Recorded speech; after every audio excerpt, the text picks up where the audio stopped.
Howdy guys, welcome back to another one. Today we're doing a breakdown on these vintage, I believe they're late 80s to early 90s Super X hollow point rifled slugs in 16 gauge, 2 3/4 inch. It says max load 4/5 ounce slug, which is 0.80 on the scale, 8/10, 4/5. Plastic shotgun shells. Now, this box screams vintage. You know they're old. So yeah, red and orange Super X in a white box. I have to give it to Winchester here. This older box looks awesome. I much prefer this to the newer Super X boxes, but still. Anyway, the SKU on this was X16RS5. If you guys didn't know, Winchester no longer offers 16 gauge slugs, which is a shame. Remington and Federal still do.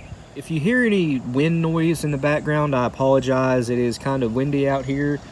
Just me and the tomatoes having a good time. Anyway, yeah, the box does look really cool. This side of it just lists our specs, really. The top of the box is a bunch of warnings.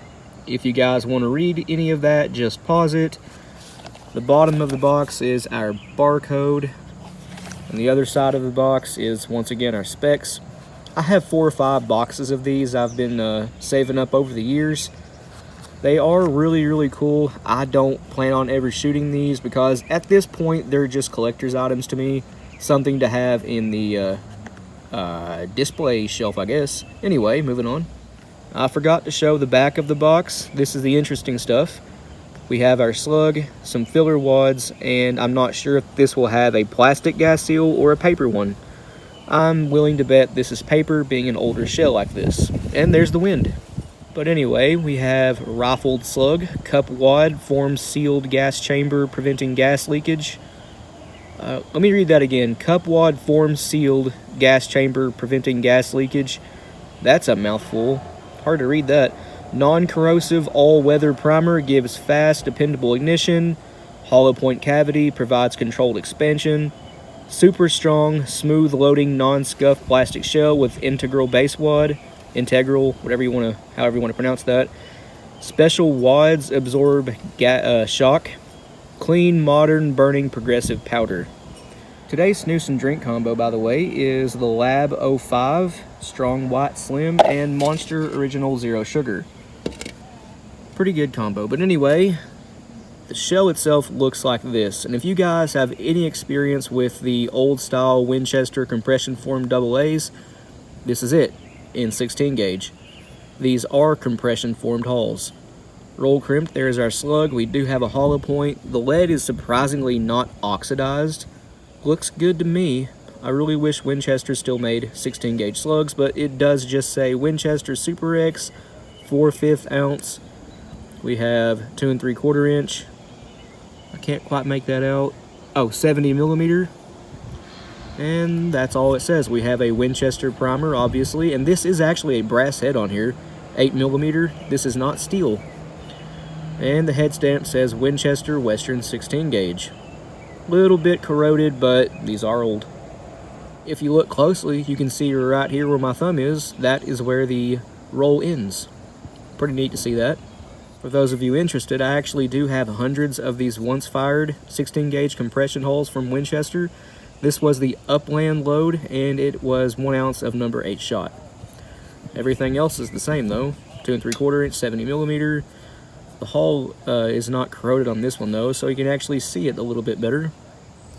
I have, like I said, hundreds of these and even more in 12 gauge. And these are my favorite hulls to reload ever. Anyway, how about we actually quit yapping and unroll one of these? I'm not going to cut it up, obviously. I will try my best to unroll it. I think I can do it. There might be enough room in there to get a screwdriver. You can see a light coming through at the edge of the slug. But I'm willing to bet these are done with fiber wads and an overpowder paper / cardboard cup, gas seal, whatever. The back of the box shows what looks to be fiber, so that's probably what's in it. Don't know though. Let's find out.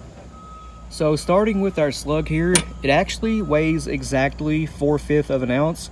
That's pretty cool to see. And the slug itself is kind of tall. the walls are thin, so they have to make up for the weight by making it a little bit taller, which in my opinion is a good thing. It seems that the longer the slug, the actually more accurate they are. That was a train wreck of a sentence, but I did mar it up a little bit with a screwdriver. That was not easy to unroll, but I did it without ruining it, and I think it'll go back together just fine. But we have a nice deep hollow cavity in there, and if you drop these, well, that one didn't do it. You can kind of see it wants to rock forward. Nah, it's not going to do it. It did it inside though.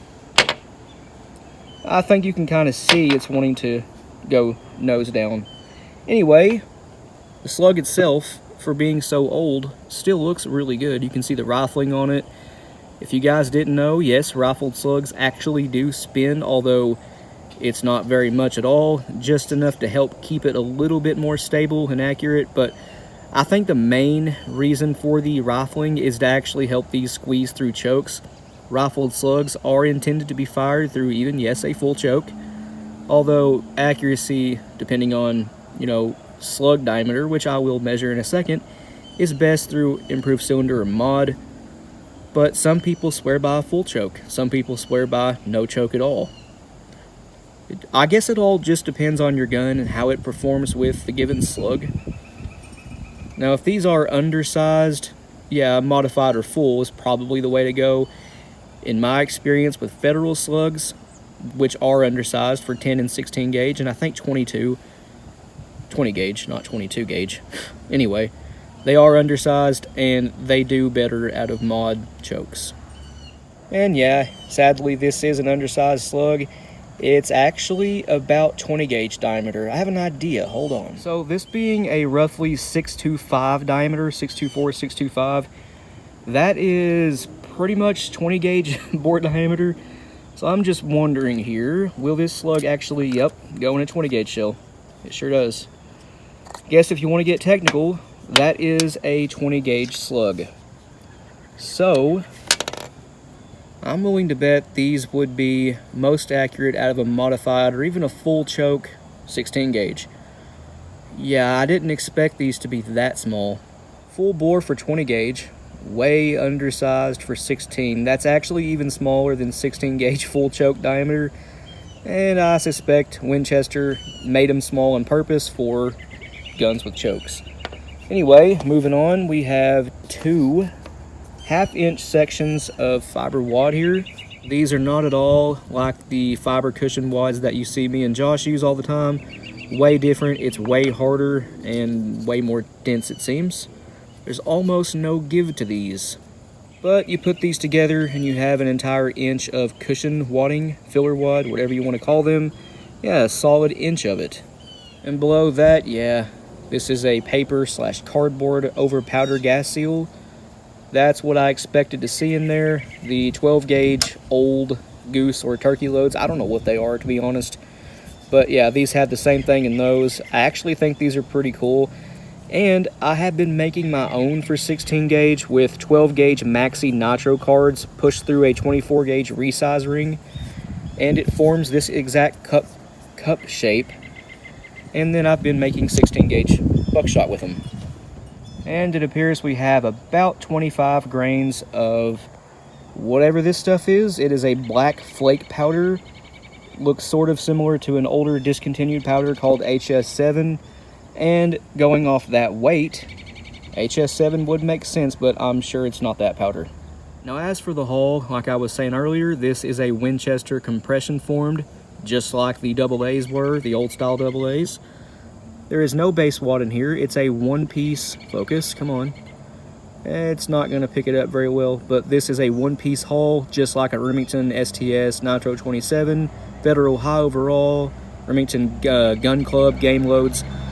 Yeah, those are all one-piece hulls, and so is this. And yep, these are tapered. You can see where I unrolled it. A little bit frayed, but I think this will go back together just fine. I love these old hulls, guys. The compression formed Winchesters are the best. And here it is rolled back up. The crimp itself looks pretty good, but the shell, well, these are really, really hard to re-roll. The plastic is so dang thick. It's a little bit ugly. There's a couple waves here, but it's fine. I'll put it right back in the box and back in my ammo collection. But overall, not too bad, I guess. So I really like these things. I like old ammo in general, but old Winchester discontinued slugs and buckshot, I really like those. I have quite a number of this style of box in various gauges, but every time I see them, I pick them up. These were actually fairly cheap. But anyway, guys, there's been a breakdown on a vintage box of Winchester Super X hollow point 16 gauge slugs for 5th ounce. I wish they still made these, but anyway, I'll end this one here. Thanks for watching. We'll see you in the next one.